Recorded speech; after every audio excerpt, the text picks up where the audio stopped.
And so for the third game and final game that we're doing on this episode, it's We're Doomed. Designed by Mike Horton. Artist is also Mike Horton, and it's published by Breaking Games. And just to be discreet, Breaking Games did send us a review copy for this game, so keep that in mind. Discreet is the wrong word. To be transparent. There you go. Being discreet would not announce that. Oh, yeah. Be the opposite. Yeah, we're not going to tell you. My bad. So in this game, you have 15 minutes as a team to try to build a spaceship to get off the planet, because basically the planet is doomed, but you are trying to build a spaceship that has more and more seats. But it takes seats are expensive. Yeah, they take a lot of resources to create, apparently. So the first seat is very expensive. The first seat's always 40, and then it's 10 from there each. So 50 is 2, 60 is 3, etc. And that's how many players can actually win the game. And you can play this game, I believe it's up to 10 players, maybe. I don't remember. But Matt, you still have it up? While he's looking it up, 10 players, 4 to 10. Yeah.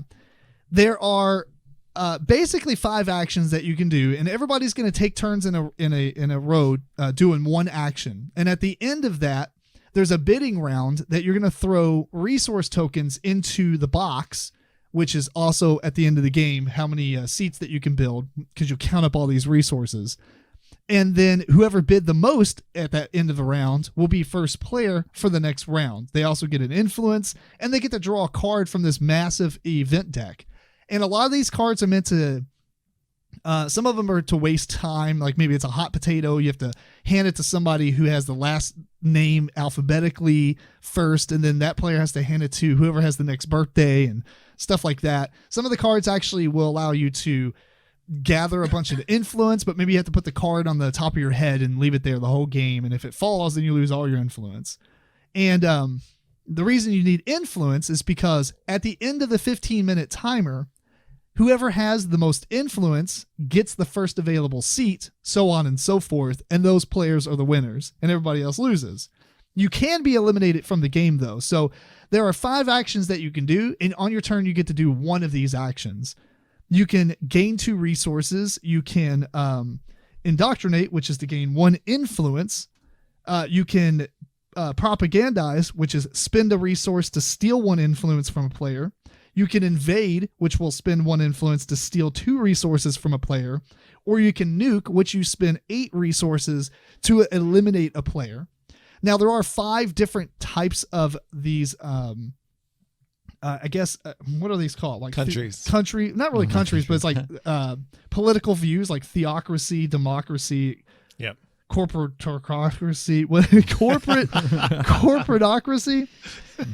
There's 5 of them, because what it is each one has a special bonus, and the special bonus is kind of like a discount for one of the 5 actions. For instance, the one that can actually nuke, instead of spending 8 resources, still spends 5. Or the other ones, maybe instead of spending resources to steal, they get to do it for free. Things like that. And so that's pretty much the game. I mean, you just take a turn apiece, and then at the end you bid. And then you just keep going on and on and on until the timer runs out, and people win or people don't.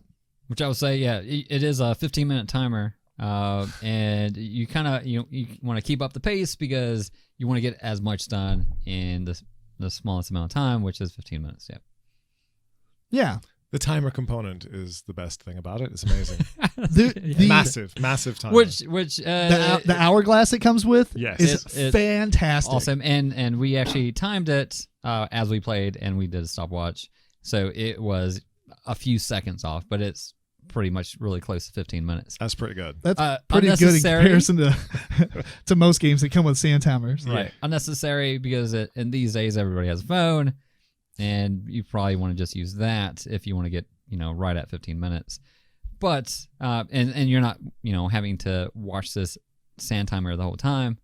But it was a nice touch. And it's a very nice timer. Yeah, actually the components of the game are pretty nice. I mean, the card stock's pretty nice. The tokens are nice. It comes with 2 different bags, one for resources and one for influence. And that's kind of like the current player marker as well. Because you're passing these bags to the person to your left, right? And then they take what they, you have to announce what you're doing. You can't do it in secret, but you can take a thing out and be like, I'm taking 2 resources, and pass it or somebody's sitting there thinking, you're like, dude, hurry up before I nuke you. Yeah, the reason you're passing the bag is to waste time. Like it's causing you to spend your time. Actually, physically there passing is the bag. a rule in the game, I believe, that if someone's wasting time, you can all vote to like just eliminate them. Was that? I thought you started a countdown or something. Yeah, you start it was- like the Yeah, whole 10, Oh, 9, 3, 8. yeah. everybody Yeah. starts counting down, and if they get to 0, you die. Nice. Yeah. Which I don't know why you would need that much time, but If they're I don't know. deliberately right, just stalling. stalling. oh yeah, I guess if they are stalling, right? Because maybe there's only one seat and they have a massive amount of influence. They'll be like, I'm not going to do anything for and 5 more minutes. And if the bag gets to George, he's gonna nuke him. So I might hold off a little bit. Yeah. And this stack of cards that you can get when you put in the most chips and you get one of these cards, they can either be a really public good. a public event that you read out to everyone, or something that you keep privately. Maybe that private card says, if you lose the game by running out of time, you actually win the game. Yeah. It could be something crazy like that. And there's some of them that will modify the game rules, some that, like I said earlier, just waste time. And Yeah. So you never know, should you trust it what is people are it doing is or a not. smorgasbord of different And it is things. it's a huge deck of cards too, which is really nice because it's going to take so many games for you to go through that deck. That is true, because there's probably maybe 60 or so, maybe more. I mean, it's a That's a pretty Yeah, massive it deck of is. cards. A lot. Matt, what'd you think about this one? I like this game. Usually when there's player elimination, I say boo to it, but it's 15 minutes long. Yeah. And it can be entertaining even when people are eliminated, be it nuked. Unfortunately, there was a card that killed someone, I think, like on the first turn. Yeah. It was Kat. Yeah. And she was taken out like 2 minutes in the game. Yeah. So again, that's really unfortunate, but this is a game, if you wanted to, I guess, kind of play like 2-3 times in a row. Yeah, it's definitely a party game. I consider it a convention game. Yeah, so I mean, Yeah. you can just sit out, wait till the next game, and get back to it. And it is entertaining, the interactions with everybody and all the kind of smack talk that kind of goes on, and Yeah. taking stuff from everybody. So it's kind of just a big take that fest, but It is definitely a take Yes, that fest. agreed. Yeah. So, But I don't see any reason to kill anyone unless they have more influence than you. right. Because Maybe not otherwise until, they just don't contribute to the pot. But at the same time, does the game go the same speed if you have, because every time we played with a lot of people. Mhm. But whatever we play with 3, I mean, the rounds keep going and going and going. You know what I'm saying? Right, but it Right. doesn't change the amount of build tokens that you need. And that's what I'm so saying. you gotta go fast. It doesn't change it really. Right. So is the outcome the same at that point? I don't Yeah. think so, because the more rounds that you go, then that means you have to read more of those event cards. And every time someone stops to read one of those event cards, you're wasting time. That's true. So it's Right. much harder with a smaller number of people, I would say. yeah. What'd you think about it, Eric? Well, I wouldn't say it was a good game, but it was fun to play. And I think if you go with the mindset that you're there to have fun, and it's there's some strategic options to do, but it's nowhere like a strategic game.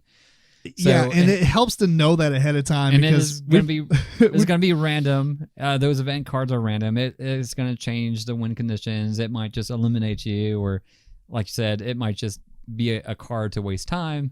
So there's all kinds of random stuff that's going to happen, and going in knowing that, I think, would help.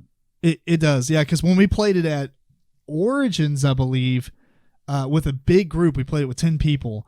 I don't remember any silly cards coming out at all, and so I expected this game to be like, on the lines of like the Resistance. It's not a deduction game, but like that kind of deal where it's like a social game, and that's all it is with a little bit of components. So we're playing it. I'm like, what is happening? I don't know if I like this at all.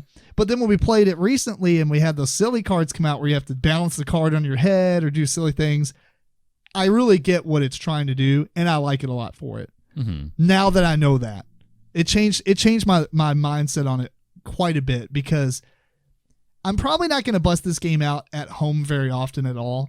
But if I went to a party or if I went to a convention, this would be a great convention game. Mm-hmm. That's where I think that its niche is at, and where the most appropriate place to bust it out is. Yeah, more of a party environment. The only thing that really hurts it for me is just a player elimination part of it, because if you eliminate somebody or they just get eliminated randomly, And there's early on nothing in the they can game, do about it. Yeah, sitting around for 12 minutes, even though it's a short game, but if, when you have a player elimination and you get taken out, 13 minutes in a 15-minute game, no problem. But I guess you got to make alliances, Eric, and then both of you got to steal from that person. Yeah. Don't let that happen. You take out Tim, I'm going to take out you. And then you metagame. You're like, George kept killing me, so everybody else gang up on him. We'll make you hate the night. Yeah. Just every time you play, you die like immediately. But no, I thought it was all right. I mean, I like it. I don't see us playing it a whole lot, but I definitely would carry this around to a convention for sure. Sure. Like Lexicon playing it at night. Oh yeah, that'd be really fun. So yeah, I would play it at a convention. I wouldn't play it otherwise, but it's got good components. It's not for me. It's not for me. That's fair. That's fair. It's so chaotic. It's so random. You can just have a card and it suddenly says, take 30 of the chips out that you've spent the last 8 minutes, putting into the pot. Yeah. And now they're gone. Or like what happened to Cat. You're just dead. Period. Yeah. There you are. But it's random. Take that. There's no strategy. There's no point to that. Okay. It's silly. It's fun, but it's not for me. Mm-hmm. I will say, though, there is a tremendous amount of those event cards. So if you hate some of them, you can absolutely take them out permanently. That's true. There are so many, and you're only going to go through, especially with a larger group, which I think is the appeal. I like playing it with less people. Playing with a lot of people, it brings that party atmosphere out. It brings all the silly cards. It makes it really fun, especially when you're trying to figure out whose birthday is next. At a convention, you're like, what's your birthday? Yeah. What's your birthday? Yeah. That kind of stuff is really entertaining to me. I really wish that I would like if it had like letters on the cards that would separate like silly card, serious card, really harsh card, and then you can pick and choose to put those sets in, and that way you can thumb through them real quick and like separate them. That would have been cool. That's a good idea to go through and make that yourself. Right. Yeah, because I would just have an absolute put some letters on those cards yourself. Just permanent marker. Well, yeah. Like you could sleeve it and then permanent marker. Absolutely. If you didn't want to mark up the cards, but I would tailor this to like a giant deck of just nonsense. Nonsense cards. Yeah, just that was what I liked the most about it. Yeah. Cool. Anything else? No. If you like, we didn't play the test this at all. You may like this. Oh, I hated that game. That game was terrible. This is fun. This has a situation that I think is really good. That's so funny. Like I would rather play that one myself. Like, what really? Yeah, and you guys would. Well, we did end up playing it quite a bit that one day. It has the same effect, but in a shorter time. That's true, I guess. I suppose, but it doesn't have all the silly cards, which was my appeal. Like it doesn't have. Did it? Maybe I did that. I'm hitting this thing and all these springs are buzzing. I don't know. I felt there was the same level of silly chaos, but I could be wrong. Like I knew there was a lot of chaos, but like in We're Doomed, there's a lot of just funny like dexterity based challenges and stuff. Sure. Basically, all these cards should be minute to win it. That's what it should be. All right, get up and balance a spoon on the back of your hand and run across the room for 20 seconds. It might actually be a card. I did not read all these event cards. It could be in but there, we played with out of the games that we played with a lot of them, but we have not seen anything yet. A small dent, yeah. Yeah. So a lot of event cards, a lot of good components, really good fun for a specific situation. It just is that situation something that you find yourself in, definitely buy it. If you play with a lot of Euro gamers, this is absolutely not for you. Like, treat them to Happy Salmon first. Right. Or if something. you like silly, chaotic, kind of like even Happy Salmon, it's just silly, chaotic stuff. But that's done in 60 seconds. You're like, yes. Right. Most people can tolerate that. 15 minutes might be on the cusp of this was a waste of my time. If they don't like that type of game. Yeah. This one can get into a repetitive pattern of meanness where if you have a thing that's true and you try to take some tiles and then the next person just says, oh, I steal one of yours, and the next person steals another one of yours, they're like, oh, I just did nothing. And it comes back to you again. Oh, I take 2 tiles, and then they steal it again. It's like, and then they kill you with all the stuff they stole. Yeah, there can be some mean interaction in the game. Just, so again, it's sort of group dependent, I think. Right. Yeah. Well, cool. Unless there's anything else to add, I think we said what we needed to say. Yep. So, all right. Well, that is We're Doomed. And we are.